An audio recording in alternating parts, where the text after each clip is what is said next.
Depuis que je suis toute petite, je me sens très connectée à la nature. J'ai presque passé des années à dire que les fleurs étaient mes cousines.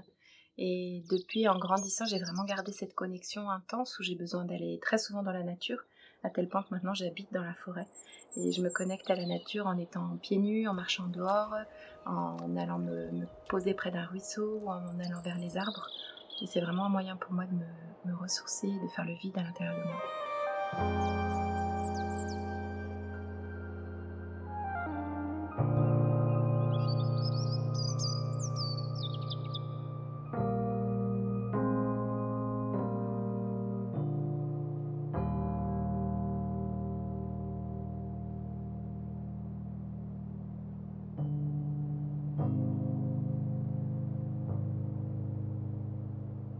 Quand j'accompagne des femmes, je me sens pleinement à ma place et j'ai vraiment l'impression d'être dans un rôle de transmission où je passe des informations que moi j'ai intégrées, qui sont venues à moi dans mon parcours et qu'elles sont maintenant prêtes à entendre et qui sont à leur disposition parce que je fais juste ce travail de passage. Je me sens en connexion avec la vie et en général, quand je prépare des ateliers ou des rencontres, j'ai une trame qui est prête et je sais que le flow du moment va m'amener à diffuser des choses que j'ai pas forcément comprises ou en tout cas pas forcément conscientisées avant.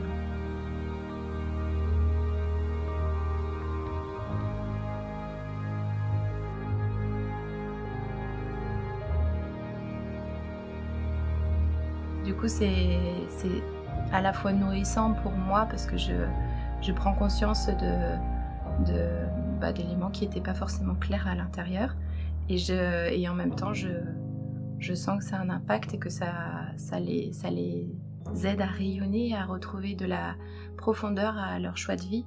Ça les aide souvent à clarifier leurs valeurs, à clarifier ce qui est important pour elles, à prendre du temps pour écouter ce qui se passe à l'intérieur. Souvent, c'est des moments qui m'aident à me centrer, qui m'alignent et qui ont un impact vraiment sur le rayonnement et ça me met en joie.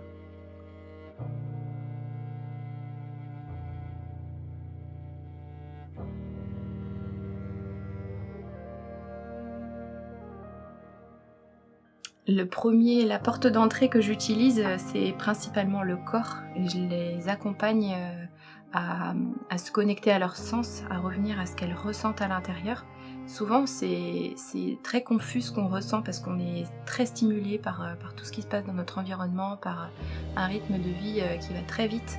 Et ce que je propose, c'est vraiment un temps où on fait silence à l'intérieur et à nouveau on se met à l'écoute de ce qui se passe pour simplement observer et être présent avec ce qui se joue. Et c'est cette présence à soi-même que j'ai envie de transmettre.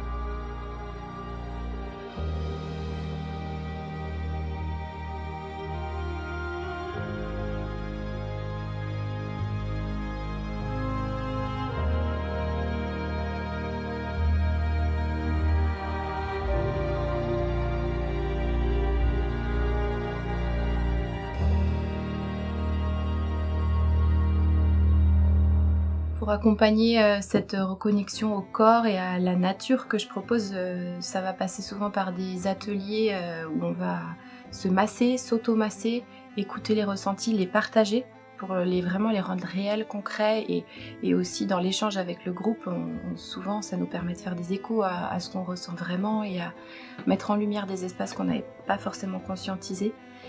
Et en allant dans la nature,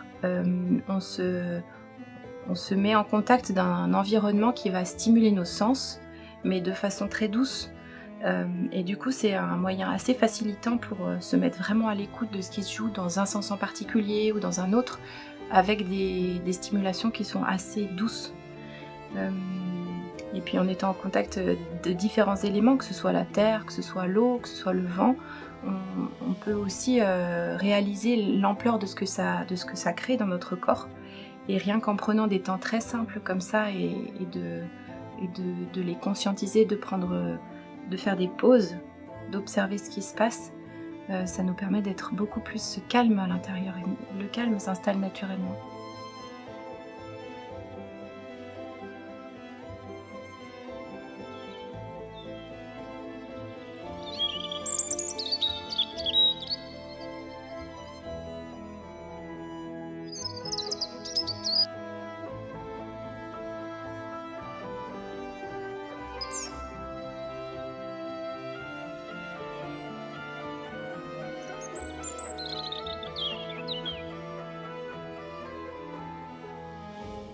C'est vrai que souvent quand on est débordé par le rythme et qu'on va très vite, on n'arrive plus à savoir par quel bout commencer, quel moyen mettre en place pour vraiment trouver des chemins pour se ressourcer.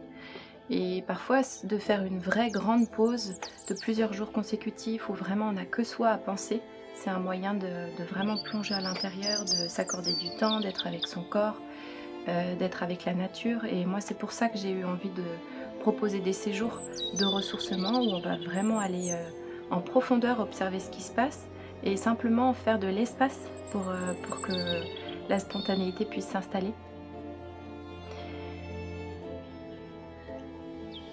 Venir à un séjour, c'est forcément accepter qu'on remet en question notre quotidien. C'est accueillir qu'on a besoin de recul parce qu'on ne se sent pas forcément bien dans la réalité ou dans le rythme dans lequel on est, etc. Et c'est repartir avec des outils pour réussir à revenir à soi. Et pour moi, revenir à soi, ça veut dire se mettre plus à l'écoute de notre intuition et des messages de notre âme. Alors, est-ce que ça va impliquer des gros changements de vie? Moi, je dirais pas forcément. Et la plupart du temps, on n'a pas besoin de gros changements de vie pour vraiment incarner notre vérité. On a surtout besoin d'être en conscience des choix qu'on fait et de vraiment s'harmoniser avec notre environnement. Ça nous permet d'être aussi conscients des espaces qu'on a décidé d'accepter et qui en fait ne nous correspondent plus. Donc c'est un ajustement plutôt que de gros changements, je dirais que ça va permettre.